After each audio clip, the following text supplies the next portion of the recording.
Hello students, welcome back to Middle Education. Students, आज के हमारे वीडियो का टॉपिक है मॉडल्स। और जो मॉडल्स है वो बहुत ही इम्पॉर्टेंट है आपके एग्ज़ाम के लिए। देखिए, एग्ज़ाम में मॉडल से एक या दो क्वेश्चन आपको देखने के लिए मिल जाते हैं जो कि आपके फिल इन द ब्लैंक्स में आते हैं। तो जो मॉडल है वो बहुत ही इम्पॉर्टेंट है आपके कल के एग्ज़ाम के लिए। तो मैं अभी आपको एक्सप्लेन करूँगी कि आखिर जो मॉडल्स होते हैं तो वो क्या होते हैं, उनका यूज़ कैसे किया जाता है। और साथ ही साथ में मैं आपको लास्ट वीडियो जो होगा एंड वाला मॉडल को लेके, तो उसमें मैं आपको कुछ इम्पॉर्टेंट प्रैक्टिस के क्वेश्चन और एक्सरसाइजेस बताने वाली हूँ जो कि जिनमें से आपके एग्ज़ाम में 1 या 2 नंबर का क्वेश्चन ज़रूर आने वाला है। तो चलिए हम वीडियो को स्टार्ट करते हैं और देखते हैं आखिर मॉडल होता क्या है और इसमें हमें कौन सी ट्रिक के थ्रू इनको याद कर लेना है। अब आपने यदि पिछले वीडियोस नहीं देखे हैं तो सबसे पहले प्लेलिस्ट में जाके आप डिटर्मिनर्स के वीडियो देख लीजिए। डिटर्मिनर्स से भी 2 से 3 क्वेश्चन आपको एग्जाम में देखने के लिए मिल जाएंगे। उसके बाद फिर आप ये मॉडल वाला जो टॉपिक मैं कवर करवा रही हूँ उसको अच्छे से देख लीजिए। इसके लगभग 2 वीडियो में मैं इसको कवर करवा दूंगी, कंप्लीट करवा दूंगी।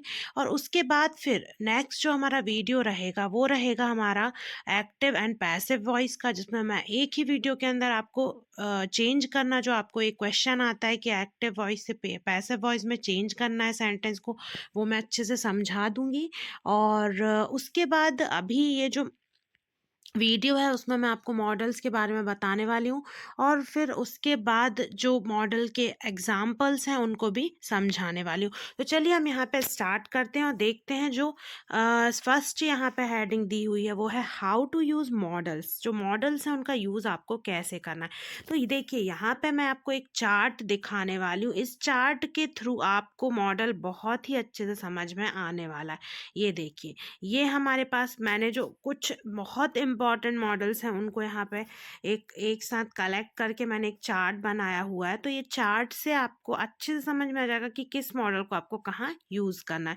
तो चलिए अभी हम देख लेते हैं कि सबसे पहला जो मॉडल है वो कौन सा है। पहला जो मॉडल है वो है कैन। कैन का यूज़ हमेशा किया जाता है एबिलिटी रिक्वेस्ट। एबिलिटी का अर्थ होता है सामर्थ्यता या फिर किसी की क्षमता। ठीक है। उसके बाद रिक्वेस्ट का अर्थ होता है अनुरोध। तो यहाँ पे या तो इसका उपयोग किया जाता है किसी की क्षमता को बताने के लिए या फिर अनुरोध करने के लिए। ठीक है ना, अनुरोध या विनती करने के लिए। उसके बाद सेकंड मॉडल पे हम आ जाते हैं, वो है कुड। कुड का यूज किया जाता है पास्ट एबिलिटी या फिर यहाँ पे क्या है, सजेशन।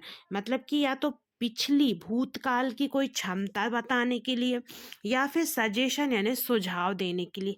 देखिए, यदि आप ऐसे मॉडल को याद करेंगे और आपको पहले मॉडल्स के बारे में कोई भी इन्फॉर्मेशन या नॉलेज नहीं है तो आप ऐसे याद नहीं कर पाएंगे। इसलिए मैं आपके लिए चार्ट लेके आई हूँ। इसमें आपको सिर्फ 2 वर्ड याद करने हैं और इन 2 वर्ड से आपको पूरे मॉडल का मीनिंग और उसका यूज़ और उसको कैसे सेंटेंस में रखना है वो आपको सब कुछ समझ में आ जाएगा। अब उसके बाद थर्ड वाला जो है वो क्या है, थर्ड वाला है यहाँ पे मे।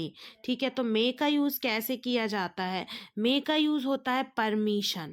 ठीक है, मतलब किसी भी चीज़ की आज्ञा के लिए। ठीक है। फ्यूचर पॉसिबिलिटी और भविष्य में होने वाली कोई संभावना है उसके लिए इसका उपयोग किया जाता है। जैसे कि एक एग्जांपल है, मे आई कम इन।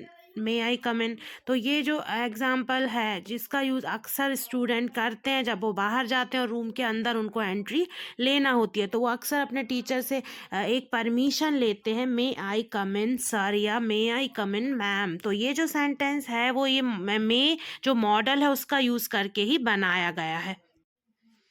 उसके बाद फिर है हमारा फोर्थ वाला जो मॉडल है वो है माइट। तो देखिए, माइट का यहाँ पे हम क्या देखेंगे, माइट का जो यूज़ है वो होता है प्रेजेंट और फ्यूचर पॉसिबिलिटीज़ में। माइट का यूज़ यहाँ पे किया जाता है यहाँ वर्तमान काल की जो संभावना है उसके लिए या फिर भविष्य काल की जो संभावना है उसके लिए। तो ये जो 4 मॉडल हैं, हमने यहाँ पे जो 4 मॉडल्स देखे हुए, तो इन 4 मॉडल्स को हम एग्जाम्पल्स के थ्रू समझ लेते हैं। आई होप आपको जो मेरे लास्ट वीडियोस हैं उनमें भी जो मैंने ट्रिक आपको बताई वो अच्छे समझ में आ गई होगी। तो प्लीज़ कमेंट बॉक्स में कमेंट करके बताइए कि मैंने जो आप आपके लिए जो ग्रामर पोर्शन को कवर करवाया है, तो उसके जो वीडियोस हैं वो आपके लिए कैसे आपको हेल्प कर रहे हैं आपके ग्रामर सेक्शन को कवर करवाने में। और साथ ही साथ अभी मैं आपको और नेक्स्ट वीडियोस में डूएस डायरेक्टेड को कवर करवाऊंगी, एक्टिव पैसिव वॉइस को कवर करवाऊंगी। तो प्लीज़ मेरे साथ वीडियोस में बने रहिए, मेरे वीडियोस को स्किप मत करिए, कंप्लीटली वॉच करिए, ये आपके एग्ज़ाम में आपको बहुत ही ज़्यादा हेल्प करने वाले हैं। तो चलिए हम यहाँ पे देख लेते हैं। बाकी के जो नीचे के जो मॉडल्स हैं उनको हम दूसरे वीडियो में कवर करेंगे, जो चार्ट है उसको भी हम देखेंगे। यहाँ पे अभी हम देख लेते हैं जो मॉडल अभी 4 हमने पढ़े हुए हैं। तो हमने सबसे पहला जो मॉडल पढ़ा हुआ था वो था कैन, ठीक है। और कैन में जो हमने देखा हुआ था वो क्या देखा हुआ था, यहाँ पे आप देख लें, जो मेन सेंटेंसेस बनते हैं वो एबिलिटी यानी क्षमता और रिक्वेस्ट यानी कि विनती या फिर अनुरोध के ही संबंध में या कॉन्टेक्स्ट में यहाँ पे बनते हैं। तो इसलिए हम देख लेते हैं कि देखिए यहाँ पे एक जो हमने पहला जो लिखा हुआ था इसका जो यूज़ है वो है एबिलिटी, जैसे कि क्षमता। आई कैन स्पीक 3 लैंग्वेजेस, मैं 3 भाषाएं बोल सकती हूँ। और हमेशा मॉडल्स का यूज सब्जेक्ट के तुरंत बाद किया जाता है। आई जो है वो सब्जेक्ट है, सब्जेक्ट का मतलब क्या होता है, कर्ता, जो कि काम को कर रहा है, तो उसके ही तुरंत बाद आपको मॉडल का यूज करना है। फिर सेकंड जो है वो क्या है, she can play the piano, वो पियानो बजा सकती है। तो ये दोनों ही एक में मैं अपनी क्षमता बता रही हूँ, दूसरे में उसकी क्षमता बताई जा रही है। तो दोनों में ही या तो 3 भाषाएं बोल लेना भी एक सामर्थ्य है और साथ में पियानो बजाना भी एक क्षमता है, ठीक है। तो उसमें एबिलिटी बताई जा रही, तो इसलिए यहाँ पे कैन का यूज किया जा रहा है। उसके बाद दूसरा क्या था हमारा, रिक्वेस्ट। तो देखिए यहाँ पे बाकी का देखिए आपके एग्जाम एंड होने के बाद यदि आप ऐसा चाहते हैं, आप सभी स्टूडेंट्स मिलके, तो प्लीज़ आप जो आपका व्हाट्सएप ग्रुप है या टेलीग्राम ग्रुप है, जहाँ पे भी आप कमेंट करना चाहें तो ज़रूर आप एक मैसेज करके बताइए कि क्या आप ग्रामर की जो क्लासेस हैं, यदि मैं आपको गर्मियों में या समर वेकेशन में करती हूँ कंटिन्यू, तो क्या आप ग्रामर की क्लासेस अटेंड करना चाहते हैं या नहीं। तो उसमें मैं आपको डिटेल में सारी चीज़ें समझाऊंगी जो कि आपकी 12th के लिए बहुत हेल्पफुल होने वाला है। तो यहाँ पे देखिए रिक्वेस्ट में हम कैसे देखेंगे, रिक्वेस्ट सेक्शन में, can you hand me the pencil, क्या तुम मुझे पेंसिल हाथ में दे सकते हो, हाथ में पकड़ा सकते हो। Can I go to the park, क्या मैं पार्क जा सकती हूँ या सकता हूँ। तो यहाँ पे जो है एक रिक्वेस्ट या फिर अनुरोध किया जा रहा है, तो इस संदर्भ में यहाँ पे कैन का यूज किया जाएगा। अब उसके बाद हम सेकंड आते हैं। सेकंड हमारा मॉडल था कुड। तो कुड में क्या 2 चीज़ें हमें बताई गई थी, पास्ट एबिलिटी और सजेशन, मतलब कि आपकी जो भूतकाल में कोई आपकी सामर्थ्य रहा है उसको या फिर कोई सुझाव, इन 2 संदर्भ में कुड का यूज किया जाता है, ठीक है ना। तो यहाँ पे देखिए अब आती है एबिलिटी। तो यहाँ पे आपको साफ लिखा हुआ था पास्ट एबिलिटी, मतलब भूतकाल का कोई सामर्थ्य। देखिए एक बात और यहाँ समझ लीजिए, कैन जो है वो है, कैन का जो पास्ट वाला जो फॉर्म है वो है कुड, मतलब कैन का यूज वर्तमान काल को बताने के लिए किया जाता है, तो कुड का यूज भूतकाल को बताने के लिए, ठीक है ना। तो यहाँ पे देखिए, I could play a guitar when I was a child, मैं गिटार बजा लिया करती थी जब मैं बच्ची थी। I could smell something burning, मैंने कुछ ऐसा स्मेल किया या फिर मुझे ऐसा कुछ स्मेल आई जैसे कुछ जल रहा था, ऐसी कोई स्मेल आई थी। तो ये देखिए पास्ट की एक मतलब यहाँ पे एबिलिटी बताई जा रही है। आप देख सकते हैं कि जब बच्ची थी तब गिटार बजा लेती थी, तो ऐसे पास्ट के बारे में यहाँ पे एक क्षमता या सामर्थ्य बताया जा रहा है। दूसरा इसका था कोई सुझाव यानी कि सजेशन के लिए। तो I could help you with Spanish, तो मैं तुम्हारी स्पेनिश में मदद कर सकती हूँ, स्पेनिश भाषा में मदद कर सकती थी।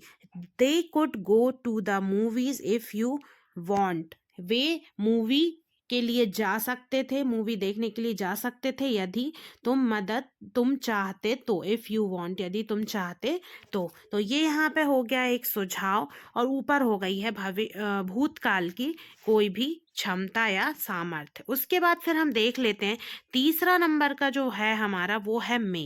ठीक है, तो मे में क्या है, परमिशन या फिर फ्यूचर पॉसिबिलिटीज, मतलब कोई भी आज्ञा या फिर भविष्य की कोई भी संभावना। तो देखिए यहाँ पे हम जब मे पे पहुँचते हैं तो इसका जो फर्स्ट हमारा था वो था फ्यूचर पॉसिबिलिटी। तो हम देख लेते हैं, पहला है शी में see him tomorrow before she leaves, वो उसे देख सकती है कल जाने के पहले। टुमारो की बात हो रही है, आने वाले की कल की बात, मतलब फ्यूचर पॉसिबिलिटी की बात। दूसरा है there may be other reasons that we don't know, यहाँ कुछ और अन्य कारण हो सकते हैं जो हमें नहीं पता है।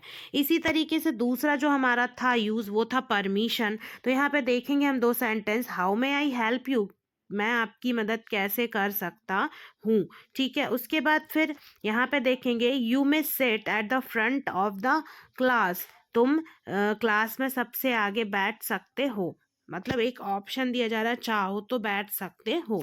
तो यहाँ पे दो चीज़ें थी, एक तो फ्यूचर पॉसिबिलिटी और एक परमिशन। और जैसे कि मैंने एक एग्जांपल आपको ऑलरेडी बताया हुआ था कि मे आई कम इन, इसका एक सबसे ज़्यादा ट्रेंड में जो एक तरीके से बोलें या फिर चलन में जो एक एग्जाम्पल है कि हमेशा परमिशन के लिए हम जब अंदर जाना चाहते हैं तो मे आई कम इन का यूज़ किया जाता, तो ये भी मे का एक एग्जाम्पल है। तो यहाँ पे हमने 4 मॉडल जो थे वो कवर किए, यहाँ पे 3 अभी हमने कवर कर लिए हैं। चौथा जो हमारा है वो है माइट।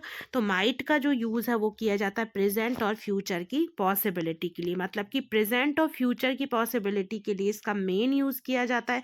तो चलिए यहाँ पे जो मॉडल वर्ब है माइट उसको हम देख लेते हैं। तो पॉसिबिलिटी में हम देखेंगे he might come and visit us next year, वह अगले साल हमसे मिल सकता है और घूम सकता है, नेक्स्ट जो आने वाला ईयर अगले साल में। I might go to the theatre tonight, मैं आज जा सकता हूँ थिएटर आज की रात में। आई इट माइट रेन टुडे, आज बारिश हो सकती है। तो ये जो था ये था माइट, जिसमें कि प्रेजेंट और फ्यूचर की पॉसिबिलिटी के लिए इसका यूज़ किया जाता है। इसका मेन यूज़ यही है जो कि आपके एग्ज़ाम में इससे रिलेटेड क्वेश्चन बन सकते हैं। आई होप मैंने जो आपको 4 मॉडल्स कवर करवाए हुए हैं, कैन, कुड, मे और माइट, ये आपको अच्छी तरीके से समझ में आ गए होंगे। इसके बाद नेक्स्ट वीडियो में मैं आने वाले जो मॉडल्स हैं जिनमें कि हम कुछ 6 मॉडल्स को इंक्लूड करेंगे, तो ये मॉडल्स का जो वीडियो है वो आपको नेक्स्ट पार्ट में मिलेगा। और उस वीडियो को बिल्कुल भी देखना मत भूलिए, क्योंकि उसमें मैं आपको जो मेन आपके एग्ज़ाम में मॉडल से क्वेश्चन आने वाले हैं उनके जो प्रैक्टिस क्वेश्चंस हैं उनको आपको उनके आंसर्स भी बताऊंगी, और वो क्यों उधर अप्लाई किया जा रहा है, उस मॉडल का यूज़ वहाँ क्यों हो रहा है, उसको भी अच्छे से समझाऊंगी। आई होप आपको मेरी वीडियो पसंद आई होगी।